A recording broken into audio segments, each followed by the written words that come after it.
Good morning dear students, welcome back. बेटे जो हमारा नेक्स्ट टॉपिक है आज फ्री रेडिकल। फ्री रेडिकल के बारे में पढ़ेंगे।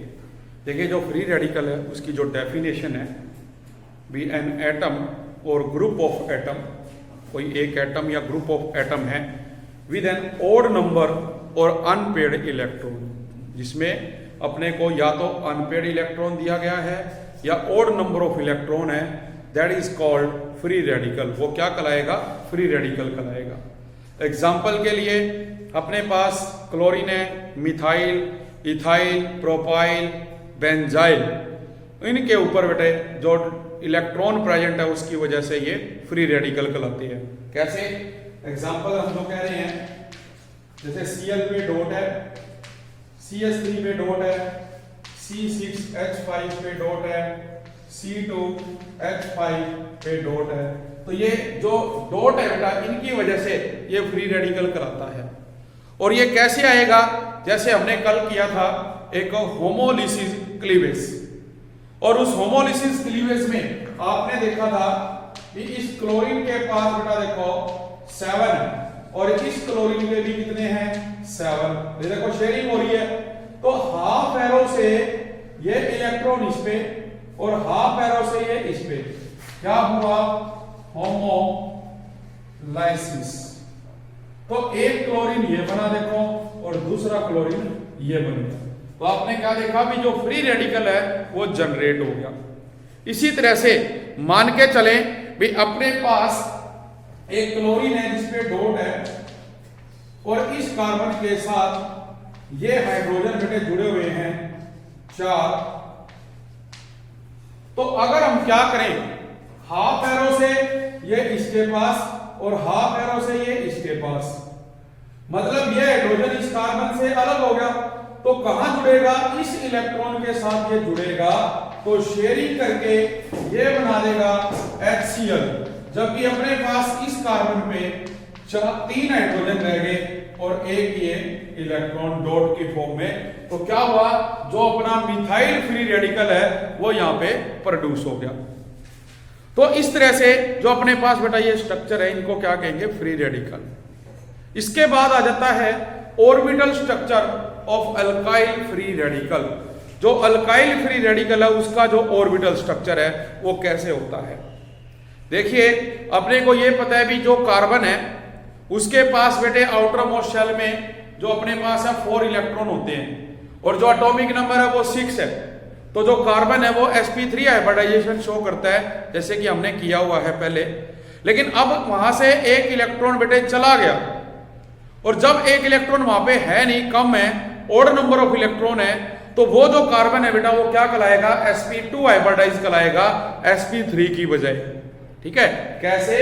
आप देखते हो कार्बन के पास 6 थे, हमने क्या किया? 1s2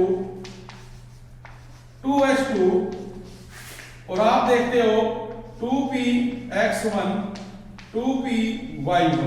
ठीक है? ये तो कौन सी है? Ground state configuration.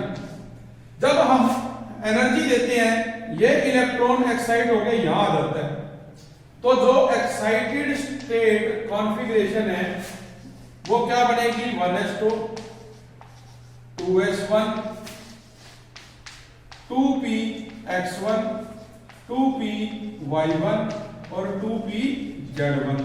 अब इस कारण देखो एक s और 3p sp3 बनाते हैं। लेकिन अब हम क्या कह रहे हैं कि इस कार्बन का जो एक इलेक्ट्रॉन है वो चला गया, है ही नहीं, मतलब ये यहां से चला गया। तो अपने पास क्या बचा? एक s और 2p बचे, जो क्या बनाएंगे? अब एक s और 2p sp2 हाइब्रिडाइजेशन करेंगे बेटे, क्योंकि एक इलेक्ट्रॉन की कमी है वहां पे। तो इसलिए कहा जाता है भी ये ओड इलेक्ट्रॉन इज जो है इसके कार्बन के ऊपर वो sp2 हाइब्रिडाइज ऑर्बिटल शो करेगा, और जो अपने पास 3 हाइब्रिड ऑर्बिटल्स हैं वो इन्वॉल्व होंगे in the sigma bond formation, क्योंकि इंटरन्यूक्लियर एक्सिस पे उनके अंदर बॉन्डिंग हो रही है। ठीक है? With the orbitals of other atom, जो दूसरे एटम है उनके साथ वो बॉन्डिंग करेंगे, सिग्मा बॉन्ड बनाएंगे। तो बेटा जो ओड इलेक्ट्रॉन प्रेजेंट है in the unhybridised orbital which is perpendicular to the plane of the hybrid orbital. क्या होगा, वो प्लेन ऑफ द जो अपने पास हाइब्रिड ऑर्बिटल है उसके परपेंडिकुलर होगा। तो इसलिए जो फ्री रेडिकल है वो बेटा प्लेनर होता है नेचर के अंदर, और जो प्रेजेंस ऑफ अनशेयर्ड इलेक्ट्रॉन है वो उसको क्या बनाएगा, पैरामैग्नेटिक। मतलब जो ज्योमेट्री बनेगी वो इस तरह से बनेगी, ये एंगल बनेगा 120 डिग्री का, ये सिग्मा बॉन्ड बना रहे हैं इधर देखो अपने पास। तो ये जो ऑर्बिटल है अपना, ये क्या है, अनहाइब्रिडाइज्ड ऑर्बिटल है। क्या नाम देंगे इसको, अनहाइब्रिडाइज्ड ऑर्बिटल। दूसरा, इसके अंदर odd number of electron present है, यहाँ पे क्या है, odd number of electron present है, जो कि हमने दे रखा है। इसलिए इसका जो स्ट्रक्चर है वो कैसा होगा, प्लेनर होगा नेचर की। फिर बात की जाती है types of alkyl free radical. भी जो अल्काइल फ्री रेडिकल है वो कितने टाइप्स के होते हैं। तो जो अल्काइल फ्री रेडिकल है बेटा वो प्राइमरी, सेकेंडरी, टर्सरी, ठीक है, इतने प्रकार के आपको मिलेंगे। तो आप देखो, एक तो ये देख ही रहे हो कि अपने पास क्या है, CH3, जिसपे क्या है फ्री रेडिकल। अगर हम अब एक हाइड्रोजन की जगह पे मिथाइल ग्रुप लगा देंगे, ठीक है, तो ये क्या बनेगा, प्राइमरी। फिर अपने पास क्या होता है, इसके साथ अगर 2 मिथाइल ग्रुप आ जाए तो ये क्या कहलाएगा, सेकेंडरी। और जब बेटा इसके साथ 3 मिथाइल ग्रुप आएंगे तो ये क्या कहलाएगा, टर्सरी फ्री रेडिकल कहलाएगा। तो अपने पास क्या होगा, एक तो सिंपल मिथाइल हो गया, एक आपने देखा प्राइमरी, सेकेंडरी और टर्सरी हो गया इसके अंदर, ठीक है। उसके बाद रिएक्टिव नेचर की बात की जाए अगर फ्री रेडिकल की, तो जो फ्री रेडिकल है with odd electron is expected to be unstable. वो क्या होता है बेटे, अनस्टेबल होता है इन नेचर, क्योंकि जो कार्बन है उसके जो ऑक्टेट है वो कंप्लीट नहीं है। हम देख रहे हैं उसके आउटर मोस्ट शेल में एक फ्री जो इलेक्ट्रॉन है वो प्रेजेंट है, तो वो कंबाइन करेगा with a similar species to complete its octet. मतलब एक फ्री रेडिकल दूसरे फ्री रेडिकल से कंबाइन करेगा और तब जो है उसका ऑक्टेट कंप्लीट होगा। तो इसलिए जो ऑर्डर ऑफ रिएक्टिविटी है वो क्या रहेगी, वो रहेगी primary greater than secondary greater than tertiary. भी जो अगर ऑर्डर ऑफ रिएक्टिविटी की बात करें, order of reactivity primary greater than secondary greater than tertiary. और अगर स्टेबिलिटी की बात करोगे तो वो रिवर्स हो जाएगी इसकी। स्टेबिलिटी में क्या होगा, tertiary greater than secondary greater than primary. तो ये बेटा क्या है कि आपकी स्टेबिलिटी आ जाएगी, जो है वो क्या होगी, रिवर्स आप लोगों को दी गई है। तो ये किसके कारण होता है ऐसा, ये बेटे होता है हाइपर कंजुगेशन के कारण। भी जो अल्फा कार्बन है वहां से जो हाइड्रोजन है हम उनको क्या करते हैं, रिमूव करते हैं। तो आप देखते हो भी जो प्राइमरी है उसमें 2 हाइड्रोजन प्रेजेंट है, जबकि अपने पास जो सेकेंडरी है उसमें 1 हाइड्रोजन है, टर्सरी में देखो 1 भी हाइड्रोजन नहीं है। तो जो रिएक्टिविटी है प्राइमरी की ज्यादा हुई क्योंकि 2 हाइड्रोजन यहाँ पे हाइपर कंजुगेशन करेंगे। फिर सेकेंडरी है जिसमें 1 है और टर्सरी में देखो 1 भी नहीं है, ठीक है। और अगर स्टेबिलिटी की बात की जाए, स्टेबिलिटी में क्या है भी, यहाँ पे टर्सरी में देखो नंबर ऑफ हाइड्रोजन ज्यादा है, तो यहाँ क्या आएगा, स्टीरिक इंटरेंस होगी, क्राउडिंग हो जाएगी, जिससे क्या आएगा वो मोर स्टेबल रहेगा। ये बात दे रखी है। अगर हम ये एलिफेटिक में करते हैं, इसी तरह से एरोमेटिक में भी हम फ्री रेडिकल का देख सकते हैं। एरोमेटिक में कैसे होगा, भी एरोमेटिक में आपके पास बेंजीन रिंग है और उसके ऊपर CH3 है। देखो ये बेंजीन होती है, ये कार्बन है जिसके साथ तुमने बेटा 3 हाइड्रोजन ले रखे हैं और ऐड क्या कर रहे हो, क्लोरीन फ्री रेडिकल।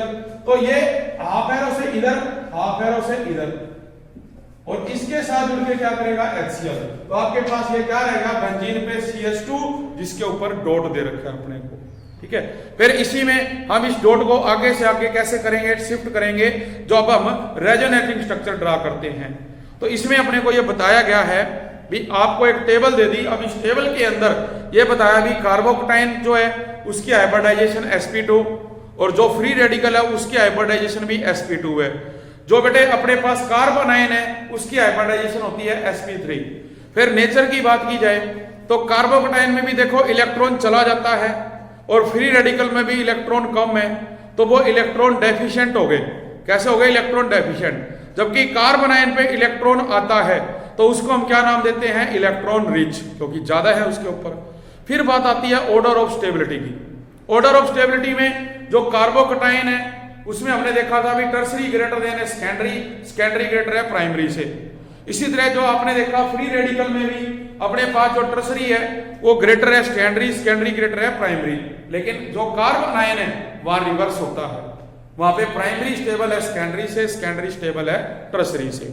ये चीज जो है बेटा इसमें दे रखी है अपने को। नेक्स्ट जो टॉपिक अपना आ जाता है दैट इज कार्बीन एंड नाइट्रीन।